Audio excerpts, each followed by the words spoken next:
নমস্কাৰ অসম ইনফো 2.0 সমূহ দৰ্শকক স্বাগতম জনাই দিবলৈ আছো সন্ধিয়াৰ কেইবাটাও বিগ ব্ৰেকিং নিউজ। আজি হৈছে 29 জুলাই আৰু এনেকুৱা খবৰসমূহ নিতৌ চাবৰ বাবে চেনেলটো সাবস্ক্ৰাইব কৰি ভিডিঅ'টো এটা লাইক কৰি দিব। এই মুহূৰ্তত ৰাজ্য চৰকাৰৰ কৰ্মচাৰীসকলৰ বাবে দিবলৈ ওলাইছো এটি বিগ ব্ৰেকিং নিউজ। অৱসৰৰ পাছতে লাভ কৰিব পেঞ্চন, মুখ্যমন্ত্ৰীৰ গুৰুত্বপূৰ্ণ সিদ্ধান্ত।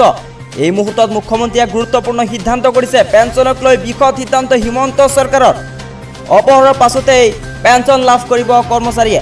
পূৰ্বতকৈ সহজ হৈ পৰিছে পেঞ্চন প্ৰক্ৰিয়া।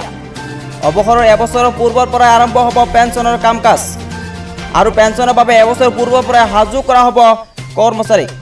সমগ্ৰ অসমতে 17টা পেঞ্চন কেন্দ্ৰ ইতিমধ্যে মুকলি কৰা হৈছে। ইফালে আমাৰ হাতত আহি পৰিছে আন এটি বিগ ব্ৰেকিং নিউজ। ব্যক্তিগত খণ্ডৰ মাদ্ৰাছাত জেহাদী তৈয়াৰ কৰা ফেক্টৰী বুলি এক বিস্ফোৰক মন্তব্য কৰিছে হিলাদিত্যদেৱ। জেহাদী সন্দৰ্ভত হিলাদিত্যদেৱৰ মহাবিস্ফোৰণ। হিলাদিত্যদেৱৰ অভিযোগ, অসমত জেহাদী তৈয়াৰ হৈ আছে বহু বছৰৰ পৰা। ব্যক্তিগত খণ্ডৰ মাদ্ৰাছা হৈছে জেহাদী তৈয়াৰ কৰা ফেক্টৰী। হে ব্যক্তিগত খণ্ডৰ মাদ্ৰাছাৰ বন্ধৰ দাবী তুলি খুলিব নোৱাৰাকৈ চিল কৰাৰ দাবী জনাই হিলাদিত্যদেৱে। ইফালে আমাৰ হাতত আহি পৰিছে আন এটি বিগ ব্ৰেকিং নিউজ। বানত জলমগ্ন হৈছে চৰাইদেউ জিলাৰ বিভিন্ন অঞ্চল। সোণাৰী নগৰৰ বিভিন্ন ৱাৰ্ড পানীৰ এতিয়া তলত বুৰ গৈছে। ইফালে নগৰৰ 13 নং ৱাৰ্ডৰ ৰজাধাপ অঞ্চলৰ বহুটাই পানীত বুৰ গৈছে।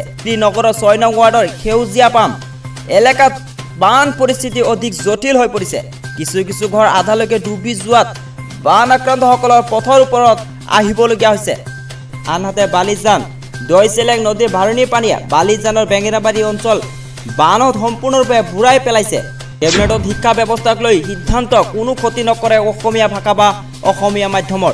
এই মন্তব্য কৰিছে শিক্ষামন্ত্ৰী ডক্টৰ ৰণোজ পেগুৱে। কেবিনেটত শিক্ষা ব্যৱস্থাৰ ক্ষেত্ৰত লোৱা সিদ্ধান্তই কোনো ধৰণৰ ক্ষতি নকৰে অসমীয়া ভাষা বা অসমীয়া মাধ্যমক। এই মন্তব্য কৰিছে শিক্ষামন্ত্ৰী ডক্টৰ ৰণোজ পেগুৱে।